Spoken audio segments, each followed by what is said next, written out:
नमस्कार, मी सरिता कौशिक. झिरो आवरच्या आजच्या भागात आपलं स्वागत आहे. उद्या गणेश चतुर्थी. केवळ मुंबई महाराष्ट्रातच नव्हे तर देशभरात, जगभरात बाप्पाच्या आगमनाची, त्याच्या स्वागताची प्रत्येक जण आतुरतेनं वाट पाहत आहे. आणि याच बुद्धीच्या देवतेला वंदन करून आम्ही आजच्या झिरो आवरच्या भागाला सुरुवात करतोय. महाराष्ट्रात सध्या जसा प्रत्येक जण गणेश उत्सवात तल्लीन झालाय, तसंच राजकीय पक्ष, नेते, कार्यकर्ते लोकशाहीच्या उत्सवासाठी म्हणजेच विधानसभा निवडणुकीसाठी सज्ज झालेत.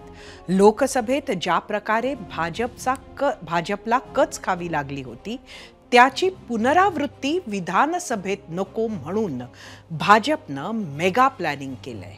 आता महायुतीच्या वतीनं एक विशेष प्रचारक निवडणूक प्रचाराच्या मैदानात उतरणार आहे.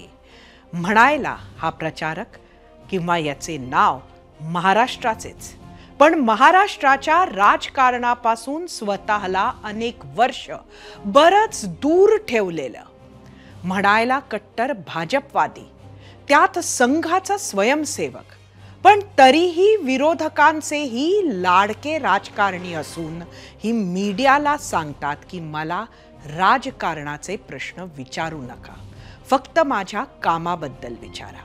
जवळजवळ सर्वांनीच ओळखलेच असेल की भाजपाचा हा हुकमी एक्का कोण. होय, केंद्रीय मंत्री नितीन गडकरींची विशेष प्रचारक म्हणून निवड करण्यात आली आहे. त्यामुळे निवडणुकीच्या काळात गडकरी महिनाभर भाजपासाठी महाराष्ट्र पालथा घालणार आहेत.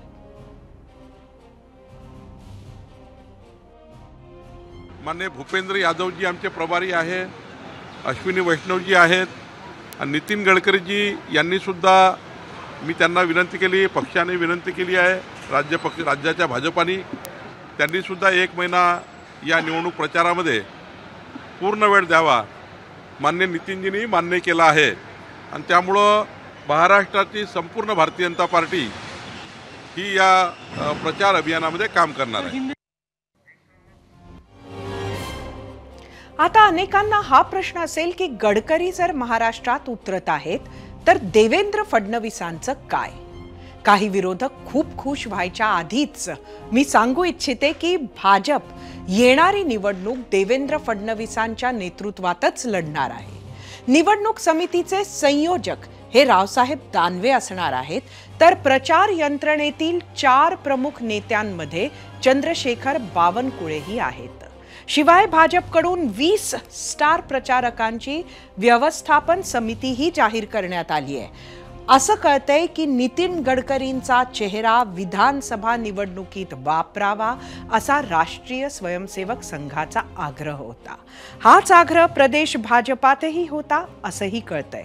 आणि त्यामुळेच गडकरींना आतापर्यंत महाराष्ट्रापासून दूर ठेवणारे केंद्रीय नेतृत्वानं होकार भरला असण्याची शक्यता आहे. भाजपच्या याच मेगा प्लॅनिंगवर आम्ही आजच्या भागात आपल्याला प्रश्न विचारला होता. तो प्रश्न पाहण्यासाठी जाऊया आपल्या पोल सेंटरवर. आजचा आपला प्रश्न सांगते. विधानसभा निवडणुकीसाठी विशेष प्रचारक म्हणून नितीन गडकरी मैदानात, याचा महायुतीला फायदा होईल का? तुम्हाला सांगायचं होतं होय किंवा नाही. एक बाब मात्र स्पष्ट आहे की नितीन गडकरी हे केंद्रातच असणार आहेत. ते प्रचारात आले म्हणून ते राज्यातील कुठल्याच पदाच्या रेसमध्ये मात्र नसणार असंही कळतंय. पण जशी काल परवापर्यंत महाविकास आघाडीमध्ये मुख्यमंत्री पदाचा चेहरा कोण यावरून चर्चा रंगली होती, तशीच चर्चा आता महायुतीबाबतही सुरू झाली आहे. आगामी निवडणुकीसाठी मुख्यमंत्री पदाचा चेहरा यावर मोठं राजकारण रंगलंय. महायुती पुन्हा एकनाथ शिंदेंना संधी देणार की यंदा अजित पवार किंवा देवेंद्र फडणवीस नेतृत्व करणार याकडे लक्ष लागलंय. दरम्यान आतापर्यंत 5 वेळा उपमुख्यमंत्री झालेले पण नेहमीच मुख्यमंत्री पदाची हुलकावणी मिळालेल्या अजित पवारांनी महायुतीच्या मुख्यमंत्री पदाच्या चेहऱ्याबाबत मोठं वक्तव्य केलंय. महायुतीमध्ये कोणीही मुख्यमंत्री पदाचा चेहरा नाही. प्रथम बहुमताचा आकडा गाठणे हे उद्दिष्ट आहे, असं त्यांनी स्पष्ट केलंय. पहिल्यांदा महायुतीचं सरकार कसं जास्तीत जास्त आमदार निवडून येतील याकरता आम्ही महायुतीमधले तिन्ही पक्ष त्या बाबतीमध्ये कामाला लागलेत. पण आत्ताच्या निवडणुका ज्यावेळेस सामोरे जातो त्यावेळेस राज्याचे मुख्यमंत्री तर हेच आहेत, एकनाथराव शिंदे, त्यांच्याच नेतृत्वाखाली निवडणुका होतात. निवडणुका होऊन नंतर सरकार जास्तीत जास्त आमदार निवडून आणल्यानंतर पुढचा विचार त्या ठिकाणी तिन्ही पक्ष मिळून करतील. अजित पवारांच्या या वक्तव्यावर मात्र महायुतीतला सहकारी पक्ष शिवसेनेत एकवाक्यता पाहायला मिळत नाहीये. शिवसेना प्रवक्ते संजय शिरसाट यांनीही अजितदादांची री ओढली, तर खासदार नरेश म्हस्केंनी मात्र एकनाथ शिंदेच पुन्हा मुख्यमंत्री व्हावे अशी मागणी केली. आम्ही कुठेही घोषणा केलेली नाही, आम्ही कुठेही सांगितलेलं नाही. एक मात्र निश्चित आहे की मुख्यमंत्री जेव्हा राज्याचा प्रमुख असतो त्यावेळेला त्याच्या नेतृत्वात हे निवडणुका लढवायच्या आहेत. मुख्यमंत्र्याचा निर्णय आणखी झालेला नाही आणि निवडणुकीनंतरच तो होणार आहे, हे आम्हाला सुद्धा मान्य आहे. माझी इच्छा असणारच की माझा नेता मुख्यमंत्री व्हायला पाहिजे, त्यात वावगं काय. आणि ती भूमिका मी आजही मांडतो की या महायुतीमध्ये माझा नेता मुख्यमंत्री व्हायला पाहिजे. दादांनी जे काही विधान केलं ते तुम्ही दादांना विचारा, मी दादांचा प्रवक्ता नाही आहे. महायुतीतला मुख्यमंत्री पदाचा चेहरा कोण असणार हा प्रश्न जेव्हा देवेंद्र फडणवीसांना विचारण्यात आला तेव्हा त्यांनी काय प्रतिक्रिया दिली ती पाहूयात. महायुतीमध्ये मुख्यमंत्री एकनाथराव शिंदेजी हे सरकारचे प्रमुख आहे आणि ते प्रमुख असतानाच आम्ही निवडणुकीला जातोय. आणि या संदर्भात मुख्यमंत्री कोण आणि काय आणि कोणाचा चेहरा हा निर्णय घेण्याचा अधिकार माझ्या स्तरावर नाही.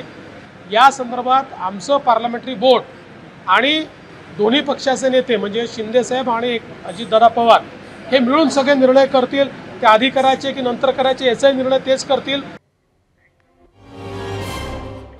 पुढचा मुख्यमंत्री महायुतीचाच असेल असं वक्तव्य करणाऱ्या अजित पवारांच्या वक्तव्यावर शिवसेना ठाकरे पक्षाचे खासदार अनिल देसाईंनी उत्तर दिलंय. पाहूयात. स्वप्न रंगवली जातात त्यांच्याकडनं, महायुतीकडनं ज्या काही गोष्टी त्यांना वाटत आहेत ते त्यांच्या अंतर्गत गोष्टींमध्ये ते बोलत असतील, पण बाकी संपूर्ण महाराष्ट्राचा आणि जनतेचा विचार करता जनतेच्या मनात काय घडलं. विधानसभा निवडणुकीच्या पार्श्वभूमीवर महायुती आणि महाविकास आघाडीच्या नेत्यांमध्ये आरोप प्रत्यारोपाच्या फैऱ्या झडतायत. काहीच दिवस आधी राष्ट्रवादीच्या हसन मुश्रीफांनी शरद पवार आपसे बैर नहीं लेकिन समरजीत तेरी खैर नहीं असा नारा दिला होता. त्यावर बरीच राजकीय खलबळही झाला. आता तशीच काहीशी चर्चा रंगलीये ती राष्ट्रवादी शरदचंद्र पवार पक्षाच्या खासदार सुप्रिया सुळेंबाबत. शिंदे से बैर नहीं पर देवेंद्र तेरी खैर नहीं अशा आशयाचं विधान सुप्रिया सुळेंनी केल्याचा आरोप करत भाजप नेत्यांनी सुप्रिया सुळेंना टार्गेट करण्यास सुरुवात केली. पवार पक्षाच्या प्रवक्त्यांच्या बैठकीत सुप्रिया सुळेंनी फडणवीसांना टार्गेट करण्याच्या सूचना दिल्याचं वृत्त समोर आलं. तेव्हा स्वतः देवेंद्र फडणवीसांनीही हा माझा गौरव असल्याची प्रतिक्रिया दिली.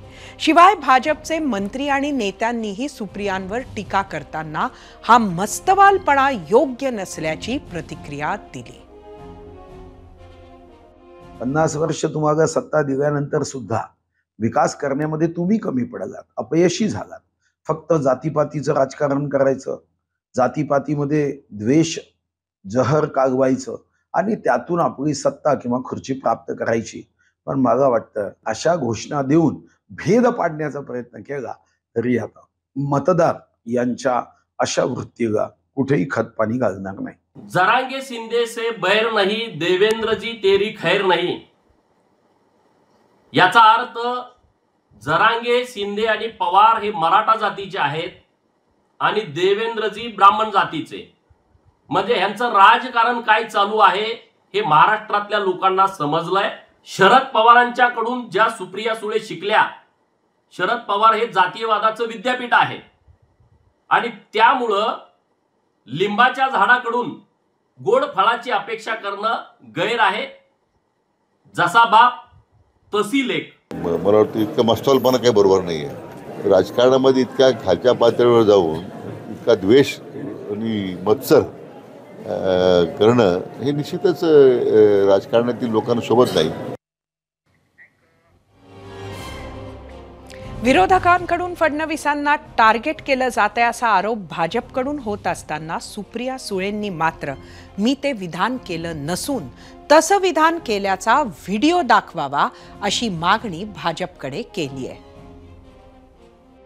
असं कोण म्हणतं? याचा प्रूफ काय मी हे बोलल्याचं? नाही प्रूफ काय? मी कुठे बोलले सांगा ना मला. व्हिडिओ दाखवा मी कुठे हे बोललेले आहे. आणि महाराष्ट्रातली मायबाप जनतेला माझी स्टाईल बोलायची माहिती आहे. याच वक्तव्यावरून बावनकुळे म्हणतात जे पोटात होतं ते ओटात आलेलं आहे. हे वक्तव्य मी कुठे केलंय सांगा ना. कोणीतरी व्हिडिओ दाखवा. व्हिडिओ तर दाखवा ना. मी विनम्रपणे भारतीय जनता पक्षाला हात जोडून विनम्रपणे विनंती करते, मी हे जर बोलले असेल तर त्याचा व्हिडिओ दाखवा. निवडणुकीच्या धामधुमीत महायुती आणि महाविकास आघाडी आपली मोट बांधण्याचा प्रयत्न करत असतानाच महायुतीत मात्र शिवसेनेकडून वारंवार आक्रमक भूमिका घेण्यात येते. नुकतंच जळगावातील एका कार्यक्रमात बोलताना मंत्री गुलाबराव पाटील यांनी अर्थ खात्याच्या कारभारावर बोट ठेवलं. सरकारी कामकाजाचा फटका आपल्यालाही कसा बसला हे बोलताना अर्थ खात्यावर टीका केली. पण त्यांचा हा रोख नेमका कुणाकडे होता? सरकारी बाबू की अर्थ खात्याचे मंत्री अजित पवार? हे मात्र स्पष्ट झालेलं नाही. काही दिवसांआधी शिवसेनेचेच नेते आणि मंत्री डॉक्टर तानाजी सावंत यांनीही राष्ट्रवादीवर तिखट शब्दात टीका केली होती. त्यामुळे आधीच महायुतीतल्या राष्ट्रवादी शिवसेनेत ताणलेल्या संबंधांमध्ये आता गुलाबरावांच्या वक्तव्याची भर पडली आहे. पाहूयात. बीआरसी वाले, सीआरसी वाले, अमुक वाले सगळे पाठी लागले आहे. एक एक करतोय. पण म्हणजे मला म्हणायला नाही असं पाहिजे. टीव्ही वाले आणि पत्रकारांची माफी मागेल की त्यांनी नाही टाकलं तर बरं होईल. पण अर्थ खातं सारखं नालायक म्हणजे येऊ नको तो शब्द माझ्या तोंडात. आमची फाईल साहेब 10 वेळेस गेली अर्थ खात्यात, 10 वेळेस. पण मी पण पक्का गेली का माणूस पाठवायचा, शेख वहां जाके देख क्या चल रहा है, शेख तू आगे का देख मैं तेरे पीछे है. तिथं जाऊन कंटिन्यू आमची फाईल निगेटिव्ह होण्याची, कंटिन्यू आमची फाईल निगेटिव्ह होण्याची. पण मी पिछा सोडला नाही आणि आमच्या या मंडळीने पिछा सोडला नाही. जर हे 5-7 लोक माझ्या मागे राहिले नसते तर कदाचित मी कामाच्या व्यापामध्ये दुर्लक्ष केलं असतं. कंटिन्यू फॉलोअप घेणारा माणूस असला तर कसं काम होतं हे आपल्या हातपंप कर्मचाऱ्याच्या लोकांनी दाखवून दिलं. झिरो अवरमध्ये आता वेळ झाली आहे आम्ही विचारलेल्या प्रश्नाकडे वळण्याची. महायुतीबाबत विचारलेल्या प्रश्नावर तुम्ही दिलेल्या प्रतिक्रिया पाहण्यासाठी जाऊया आपल्या मीडिया सेंटरवर. आजचा आपला प्रश्न बघूया. विधानसभा निवडणुकीसाठी विशेष प्रचारक म्हणून नितीन गडकरी मैदानात. याचा महायुतीला फायदा होईल का? सोशल मीडियावर आलेल्या काही निवडक प्रतिक्रिया आपल्याला बघायच्या आहेत.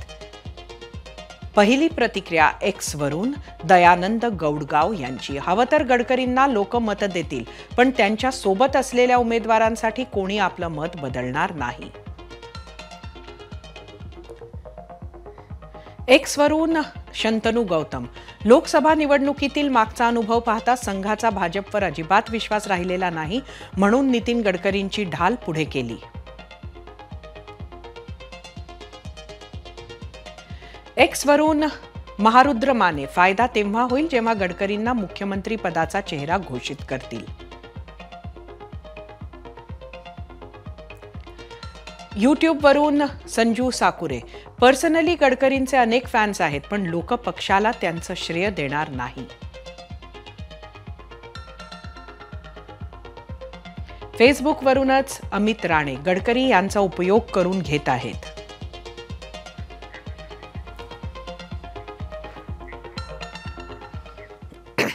विधानसभेसाठी भाजपचा मेगा प्लॅन, नितीन गडकरींवर सोपवलेली प्रचाराची विशेष जबाबदारी, विरोधकांबाबतची रणनीती, जागा वाटपाची चर्चा, या आणि अशाच विविध विषयांवर बोलण्यासाठी 0 आवरमध्ये उपस्थित आहेत माजी केंद्रीय मंत्री आणि भाजप निवडणूक समितीचे प्रमुख संयोजक रावसाहेब दानवे. दानवेजी, आपलं स्वागत आहे एबीपी माझाच्या 0 आवरमध्ये. आपण आज ह्या नवीन समितीचे संयोजक आहात. कसं बघता येणाऱ्या निवडणुकीकडे?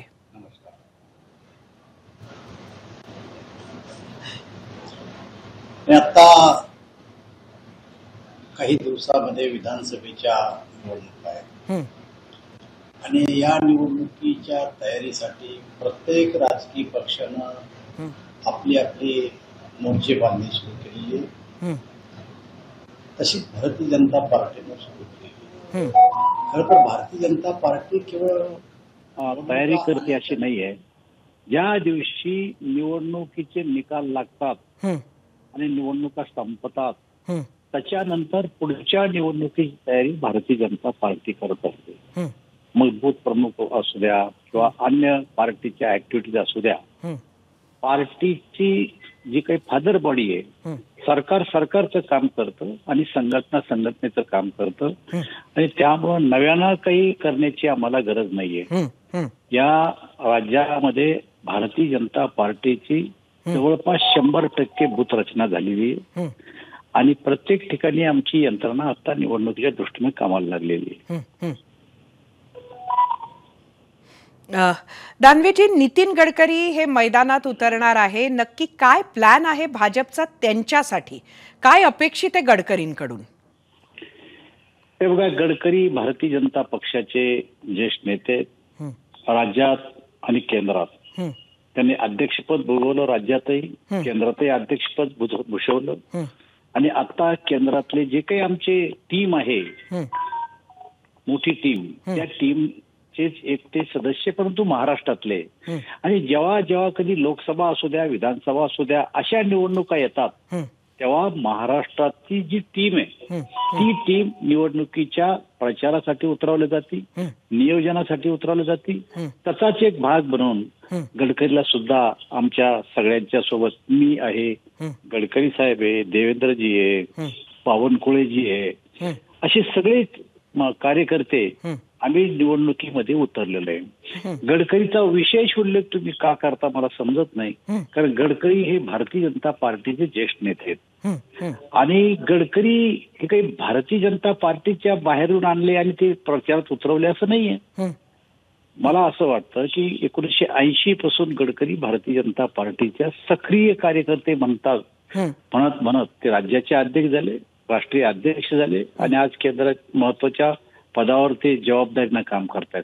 त्यांच्या कार्यकुशलतेचा, त्यांच्या अनुभवाचा भारतीय जनता पार्टी फायदा घेईल. त्यांच्या कुशल नेतृत्व येते आणि त्यामुळे त्यांना का उतरवलं हा प्रश्न तुम्ही का विचारता आम्हाला माहित नाही. त्यामुळे हे टीम वर्क आहेत, कोणी एकाचं काम नाहीये. एकटा मी जरी आता संयोजक म्हणून महाराष्ट्राचा प्रमुख असलो, हे एकटा मी नाही करू शकत, देवेंद्रजी नाही करू शकत, बावनकुळे नाही करू शकत. त्यामुळं देवेंद्रजी, बावनकुळे, मी, गडकरी अशी जी टीम आता केंद्रानं बनवली, ती टीम अधिक आमचे बाकीचे सहकारी 40-45 आमचे स्टार प्रचारक आहेत. नावं आमचे 4 जण दिसतात तुम्हाला, परंतु भारतीय जनता पार्टीची आमची जी सेकंड फळी आहे ती सुद्धा मोठ्या प्रमाणावर सगळ्या ठिकाणी जाऊन प्रचार सभा घेणार आहे आणि एकूण रणनीती ठरवणार आहे. दानवेजी, आपण विचारलं की गडकरींचं नाव का असं वेगळं घेतलं जात आहे. त्याचं कारण हे आहे की एक अशी भावना आहे, एक अशी माहिती आहे, एक अशी चर्चा आहे, काही सूत्रांची माहिती आहे, काही इतर माहिती आहे. असं आहे की काही अदृश्य हात भाजपच्या अंतर्गतच राज्यापासून तर केंद्रापर्यंत नितीन गडकरींना कसं महाराष्ट्रापासून दूर ठेवता येईल यासाठी सातत्यानं गेली 10 वर्ष कार्यरत राहिलेली आहेत आणि त्यामुळे नितीनजींनी सुद्धा ही भूमिका अनेकदा मांडली आहे की मी महाराष्ट्रात परत येणार नाही महाराष्ट्राच्या राजकारणात. मात्र आज नितीनजींचं मन कसं वळवलं? ते बघा, भारतीय जनता पार्टीची एक पद्धत आहे. भारतीय जनता पार्टीमध्ये संघटनेमध्ये सांगितलेलं काम हे सगळ्यात मोठं काम आहे. नितीनजी मी महाराष्ट्रात येणारच नाही असं कधी म्हणले नाही. त्यांच्यावर जी जबाबदारी दिलेली आहे ती सक्षमपणाने ते पार पाडतायत. आणि महाराष्ट्रामध्ये जे कोणी कार्यकर्ते आता काम करतात, देवेंद्र फडणवीस काम करतात, आशिष शेलार करतात, सुधीर भाऊ मुनगंटीवार करतात, चंद्रकांत दादा करतात, जी काही टीम आता सेकंड फळी, गडकरी नंतरची सेकंड फळी. मी सुद्धा राज्याचा 5 वर्ष अध्यक्ष राहिलो. मी पण केंद्रात गेलो होतो. जेव्हा अध्यक्ष होतो तेव्हा राज्याच्या राजकारणात काम करायचो. पण केंद्रात मी मंत्री झाल्याच्या नंतर मी राज्यामध्ये काही हस्तक्षेप करत नव्हतो. आणि त्यामुळं गडकरी साहेबांना केंद्रामध्ये मोठी जबाबदारी आहे. त्यांना त्यातूनच वेळ मिळत नाही. देशाचा व्याप आहे त्यांच्या पाठीमागं. परंतु असा कितीही व्याप जरी असला तरी निवडणुकीच्या काळामध्ये अशा ज्येष्ठ नेत्याचा अनुभवाचा फायदा घेणं, कारण ते राज्याचे अध्यक्ष आणि राष्ट्रीय अध्यक्ष राहिले आणि ते महाराष्ट्राचे, प्रामुख्याने ही गोष्ट लक्षात घेतली पाहिजे, ते महाराष्ट्राचे आहेत. आणि म्हणून त्यांना या प्रचाराच्या कामात जर उतरवलं असेल तर मला असं वाटतं की ते पार्टीच्या दृष्टीनं एक फायदेशीर आहे. दानवेजी, शेवटचा प्रश्न आपल्याला विचारते. पक्षाचं मन राष्ट्रीय स्वयंसेवक संघानं वळवलं नितीनजींच्या बाबतीत की पक्षाकडनं ही मागणी आली? हे बघा, राष्ट्रीय स्वयंसेवक संघ आणि पक्ष, गडकरी आणि संघ आणि गडकरी आणि पक्ष, आम्ही सगळे जर एकत्रच आहोत. कोणीही कोणाचं मन वळवायचं काही कारणच नाहीये. आमचे मतभेदच नाही. मत काय मन काय वळवायचे. परंतु आता वर्तमानपत्रामध्ये, तुमच्या चॅनलमध्ये अशा प्रकारच्या ज्या हे उडवल्या जातात अफवा, मला असं वाटतं त्या अफवा आहेत. मन वळवण्याचं काही कारण नाही. आम्ही सारेजण एकत्र काम करतो. आम्ही त्यांचं मार्गदर्शन घेतो. राजकारणामध्ये आम्हाला ज्यांची कार्यकर्त्याची गरज पडते ते येतात. भूपेंद्र यादव सारखे, अश्विनी वैष्णव सारखे केंद्रातले मंत्री आलेच का नाही महाराष्ट्राच्या मदतीला, प्लॅनिंग करायला आलेत ते. तसंच गडकरीला सुद्धा या ठिकाणी आणलं. मन वळवायचं काही कारण नाही. धन्यवाद रावसाहेब, आपण आलात आणि आमच्या प्रश्नांची उत्तरं दिली. Thank you very much. भाजपच्या मेगा प्लॅन बाबत आम्ही विचारलेल्या प्रश्नावर तुम्ही दिलेला कौल पाहण्यासाठी जाऊया आपल्या पोल सेंटरला. आधी परत एकदा आपला आजचा प्रश्न बघूया. विधानसभा निवडणुकीसाठी विशेष प्रचारक म्हणून नितीन गडकरी मैदानात, याचा महायुतीला फायदा होईल का? एकूण 36,000 मतं युट्यूबवर. 56% म्हणणं होय, 44% म्हणतायत नाही.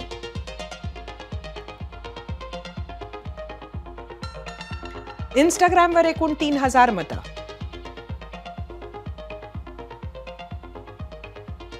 75% म्हणणं होय, 25% म्हणतायत नाही.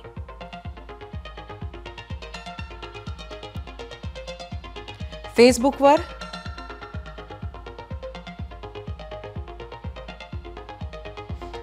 %33 म्हणतायत होय, 67% म्हणतायत नाही.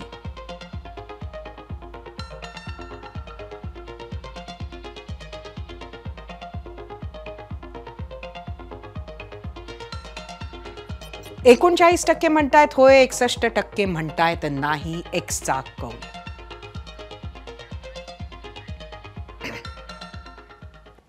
विधानसभेच्या प्रचारात नितीन गडकरी उतरले तर महायुतीला फायदा होईल असं मानलं जात आहे. नितीन गडकरींचं स्वतंत्र असं व्यक्तिमत्व आहे. स्पष्ट वक्तेपणात त्यांचा हात कोणीही धरू शकत नाही. सबका साथ सबका विकास या धोरणावर ते चालतात. आणि सर्वात महत्त्वाचं म्हणजे जेव्हा जेव्हा गडकरी सत्तेत राहिले तेव्हा सर्वात परफॉर्मिंग मंत्री म्हणून त्यांचे नाव घेतल्या जाते. जात पात धर्मापेक्षाही आर्थिक सामाजिक सुधारणांसाठी राजकारण असावे अशी नितीन गडकरी यांची भूमिका असते. गेल्या 10 वर्षात भाजप बदलून गेलाय असं वाटत असताना सगळे निर्णय एक किंवा 2 चेहरेच घेतात अशी स्थिती असतानाही गडकरींनी आपली वेगळी छाप ठेवली आहे.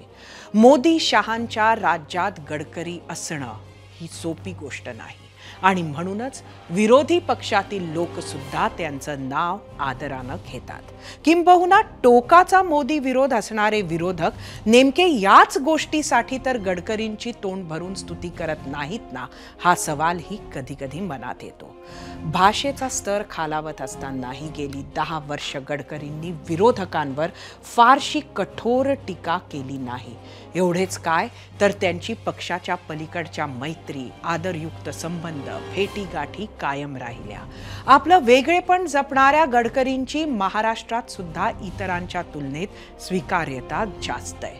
मराठा ओबीसी आरक्षणाचा मुद्दा तापलेला असताना, हिंदू मुस्लिम वादाच्या घटना घडत असताना नेहमी जाती धर्माच्या पलीकडे जात विचार करणारे गडकरी वेगळे ठरतात. दिल्लीत गेल्यानंतर गडकरींनी स्वतःला महाराष्ट्राच्या राजकारणापासून कटाक्षानं दूर ठेवलंय आणि त्यांना ठेवलं सुद्धा गेलंय. पण महाराष्ट्राची आत्ताची राजकीय सामाजिक परिस्थिती आणि भाजपची झालेली कोंडी पाहता गडकरींची विकास पुरुष ही इमेज महाराष्ट्र भाजपसाठी मदतीची ठरू शकेल का? वादळात सापडलेल्या महाराष्ट्र भाजपची नौका सावरण्यासाठी गडकरी कोणती जादूची कांडी वापरतील याकडे आपलं लक्ष असेल. आता आपण पाहणार आहोत महायुतीत चांदा ते बांदा घडलेल्या घडामोडी. सुरुवात करूयात गडचिरोलीपासून. धर्मराव बाबा आत्राम राष्ट्रवादीचे एक जुने नेते आहेत. ते महायुतीतील मंत्री सुद्धा आहेत. एकेकाळी विदर्भाच्या एका मोठ्या भागावर राज्य करणाऱ्या राजपरिवाराचे वंशज आहेत. त्यांच्या विरोधात त्यांच्याच मुलीला तिकीट मिळणार असं कळतंय. आणि या सगळ्या प्रकाराला खुद्द धर्मराव बाबा आत्रामांनी जबाबदार धरलंय शरद पवारांना. 40 वर्ष पक्ष फोडीचा कार्यक्रम करणारे आता आपलं घर फोडत आहेत असा आरोप त्यांनी केलाय. एक मुलगी पक्ष सोडून गेली तरी इतर सगळा परिवार आपल्या सोबत आहेत असं त्यांनी सांगितलं. अजित पवार यांची जनसन्मान यात्रा आज गडचिरोलीत पोहोचली. तिथे एका सभेत धर्मराव बाबा बोलत होते. त्यांची मुलगी भाग्यश्री आत्राम यांनी जिल्हा परिषदेचे अध्यक्षपद भूषवलं आहे. त्यांचा मार्ग सुकर करण्यासाठी लोकसभेला उभा राहण्याचा पर्याय सुद्धा आत्राम यांनी स्वीकारला होता. पण ती जागा भाजपकडे असल्यानं त्यांचा नाईलाज झाला आणि मुलीचा संयम सुटला. त्या शरद पवार गटाच्या संपर्कात असल्याचं अनिल देशमुख यांच्यासारख्या काही नेत्यांनी सांगायला सुरुवात केली. त्यामुळे जिल्ह्यात आपला पक्ष आणि घर फोडण्यास शरद पवार गट जबाबदार आहे असं धर्मराव बाबा सांगत आहेत. आजच्या सभेत काय म्हणाले आत्राम ते पाहूयात. जे लोक पक्षफोडीचा कार्यक्रम केले 40 वर्ष, त्या पक्षाचे नेते जे लोक घरफोडीचे कार्यक्रम घेतलेले आहेत, आता घेणार आहेत, त्या घरफोडी करून माझ्या स्वतःच्या मुलीला माझ्या विरोधामध्ये उभा करायचा धंदा या राष्ट्रवादी काँग्रेस हे लोक प्रयत्न करत आहेत. त्यांच्यावर कदापि तुम्ही सगळ्यांनी विश्वास ठेवायचा नाही. आमच्या जावाईवर आणि माझ्या मुलीवर सुद्धा विश्वास ठेवायचा नाही. खरं तर आतापर्यंत अजित पवारांवरच पक्ष फोडणे, मग परिवार फोडणे वगैरे वगैरे आरोप होत होते.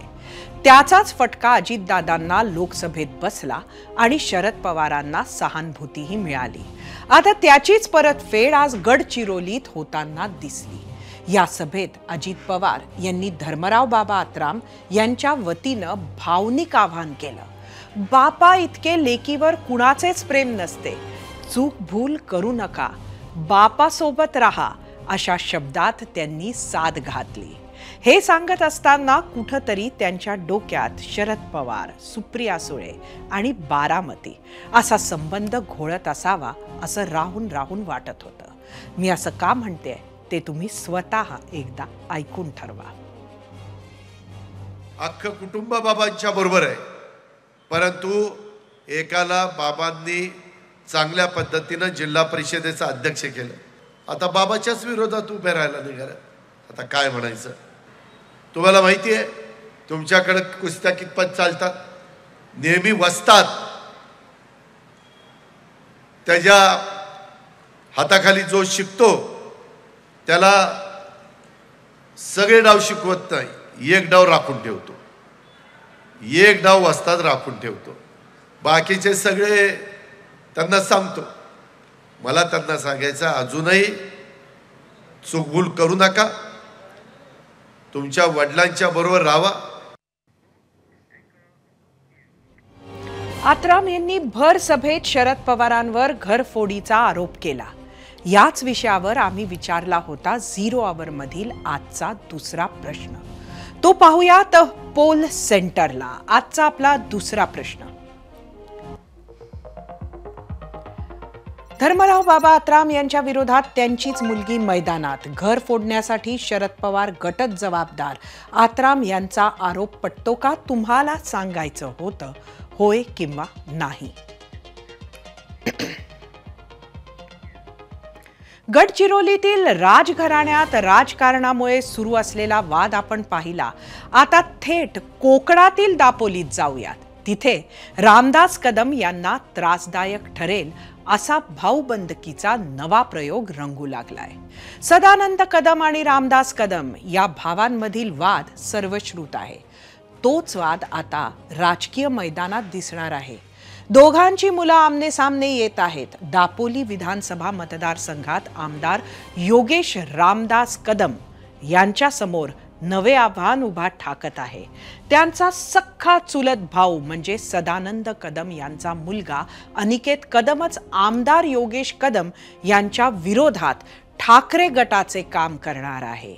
अनिकेत कदम यांनी नुकतीच उद्धव ठाकरे यांची भेट घेतली आहे आणि योगेश कदम यांचे प्रतिस्पर्धी ठाकरे गटाचे संभाव्य उमेदवार संजय कदम यांना निवडून आणण्यासाठी काम करण्याचा निर्धार व्यक्त केलाय. सगळ्या घडामोडींमुळेच कदाचित रामदास भाईंचा सूर आज अचानक बदललेला दिसला. महायुतीत भाजप विरोधात कडक शब्दात टीका करणारे रामदास कदम यांनी आज नरमाईची भूमिका घेतलेली दिसली. उद्धव ठाकरे यांच्यावरही त्यांनी टीका केलीच. आम्हाला सगळ्यांना घेऊन जायचं आहे, आम्हाला आमची महायुती टिकवायची आहे. कोण चुकलं असेल तर त्यालाही सोबत घेऊन जायचं आहे. गद्दारी आम्ही केली नाही, गद्दारी करण्याचा पाप हे उद्धव ठाकरेंनी केलेलं आहे आणि गद्दारांना घेऊन ते पुढे चालले. आज पत्रकारांना एक गोष्ट मी तर मुद्दाम सांगतोय, ज्यावेळेला सगळे आमदार गोवाटला गेले, मला उद्धव ठाकरेंनी फोन केला. म्हटलं उद्धवजी अजून वेळ गेलेली नाही, तुम्ही काँग्रेस सोडली, असं आज संध्याकाळपर्यंत पत्रकार परिषद घ्या, उद्या सकाळपर्यंत पत्रकार परिषद घ्या. गुवाहाटीमध्ये गेलेल्या शिवसेनेच्या सगळ्या आमदारांना खासगी विमानानं 2 तासामध्ये मातोश्रीमध्ये नाही आणलं तर माझं नाव रामदास कदम नाही. होय, उद्या गणपती बसणार आहेत, गणपतीची शपथ घेऊन सांगतोय मी, हे खरं आहे 100%. एकनाथ खडसे यांच्या भाजप प्रवेशाच्या कॉम्प्लिकेटेड स्टेटस बाबत आपण काल परवाच बोलत होतो.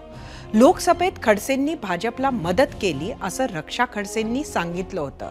त्याबाबत आज स्वतः एकनाथ खडसे यांनी मोठा दावा केलाय. भाजपच्याच दिल्लीमधील सर्वोच्च नेत्यांच्या आमंत्रणावरून भाजपामध्ये जाण्याचा निर्णय घेतला होता असा दावा नाथाभाऊंनी केला आहे.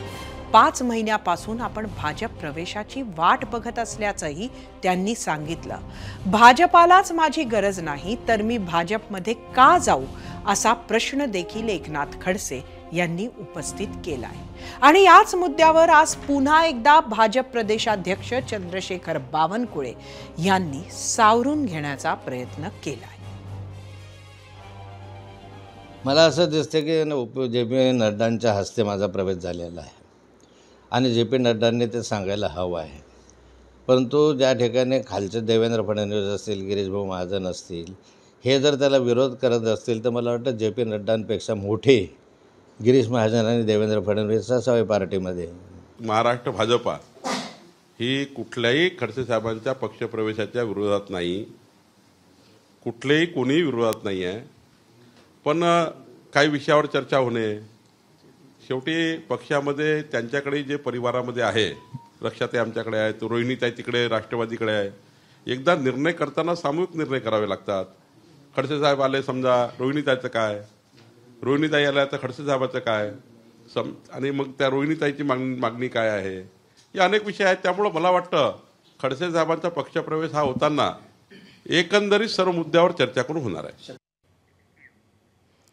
मोदी 3.0च्या पहिल्या 3 महिन्यातच सरसंघचालक मोहन भागवत यांच्या अनेक विधानांची चर्चा झाली. विरोधकांनी त्यांचं बोलणं मोदींना लागू होत असल्याची टीकाही केली. भागवतांचं आणखी एक वक्तव्य आज चर्चेत आहे.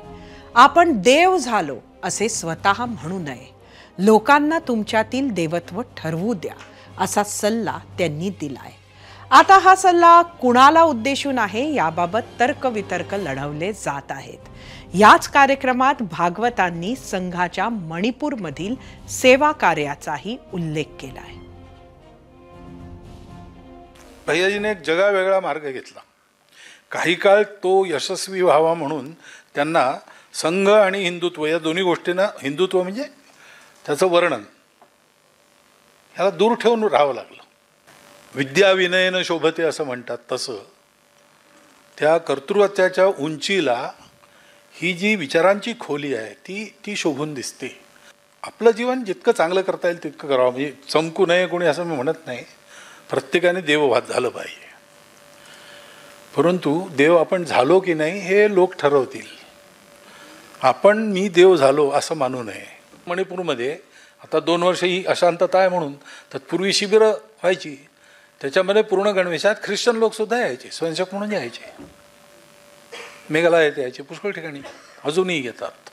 कारण देश म्हणून आम्ही एक आहोत, समाज म्हणून आम्ही एक आहोत, राष्ट्र म्हणून आम्ही एक आहोत. त्याचा पाया या 3 गोष्टी आहेत.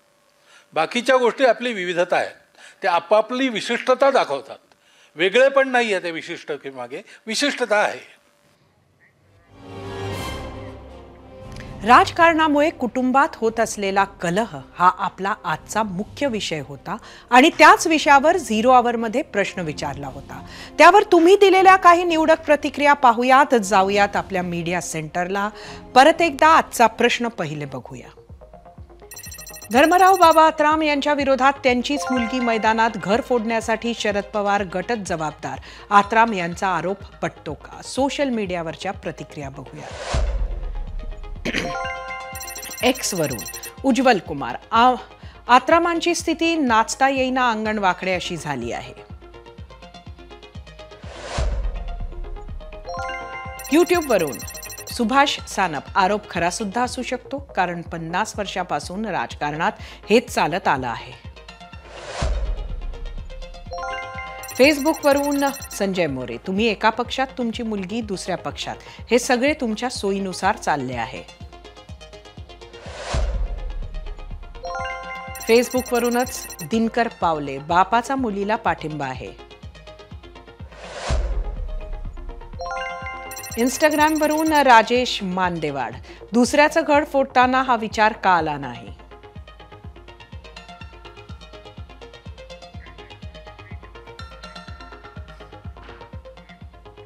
आणि आता वेळ झाली आहे या प्रश्नावरच महाराष्ट्रानं दिलेला कौल पाहण्याची.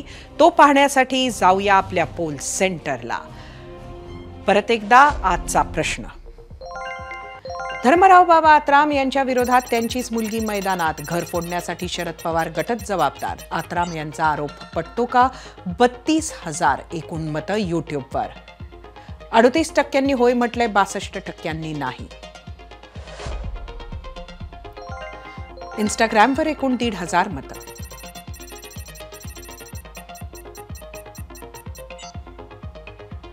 %65 होय म्हटलंय, 35% नाही. फेसबुकवर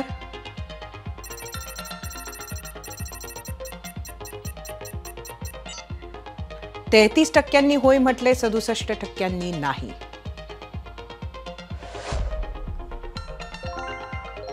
एक्सचा कोड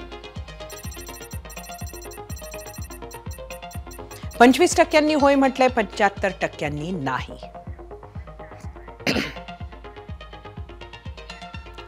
राजकारणामुळे कुटुंबामधील वाद देशाला आणि महाराष्ट्राला नवे नाहीयेत आणि त्याची व्याप्ती फक्त ठाकरे, पवार, मुंडे कुटुंबांपुरतीच मर्यादित नाहीये, तर ती कशी चांदा ते बांदा पसरली आहे ते आपण पाहत आहोत. गडचिरोलीत आत्राम असोत की दापोलीतील कदम, कुठे वडिलांविरुद्ध मुलगी आहे तर कुठे भावाविरुद्ध भाऊ. Blood is thicker than water म्हणजे कोणत्याही नात्यापेक्षा रक्ताचं नातं अधिक घट्ट, अधिक मजबूत असतं असं आपण ऐकत आलो आहोत. मात्र मानवी स्वभावाचा काही भरोसा देता येत नाही. राजकारण आलं की त्याला जोडून पद येतं, पैसा येतो, सत्ता येते, मान मरातब, ईर्ष्या, असूया, अधिकार, महत्वाकांक्षा सगळं येतं. आणि एवढे सगळे पडदे डोळ्यावर ओढल्या गेले की सगळी नाती, अगदी रक्ताची नाती सुद्धा फिकी पडू लागतात. रामायण महाभारत असो, शिवकालीन इतिहास असो किंवा पेशवाईचा काळ असो, हे अनादी काळापासून सुरू आहे आणि दुर्दैवानं ह्यापुढेही सुरूच राहण्याची शक्यता आहे. मराठवाड्यात निसर्गाची टोकाची रूपं पाहायला मिळतात. कधी कोंब जागेवर जाळणारा दुष्काळ तर कधी उभं पीक जागेवर सडवणारा पाऊस. यावेळी अनेक भागात अतिवृष्टी झाली. लातूरच्या ग्रामीण भागात 3 दिवसांच्या उघडीपीनंतरही शेतातलं पाणी हटलेलं नाही. पानगाव शिवारात 100 एकर शेती पाण्याखाली आहे. अनेक ठिकाणी मूग, उडीद, सोयाबीन गुडघाभर पाण्यात आहे. प्रशासनाकडून पंचनाम्यासाठी अद्याप कोणीही शेताकडे फिरकलं नाही असं शेतकरी सांगतायत. राज्यात अनेक भागात हीच स्थिती आहे. आशा करूयात की सरकार याकडे लक्ष देईल. एबीपी माझा, उघडा डोळे बघा नीट.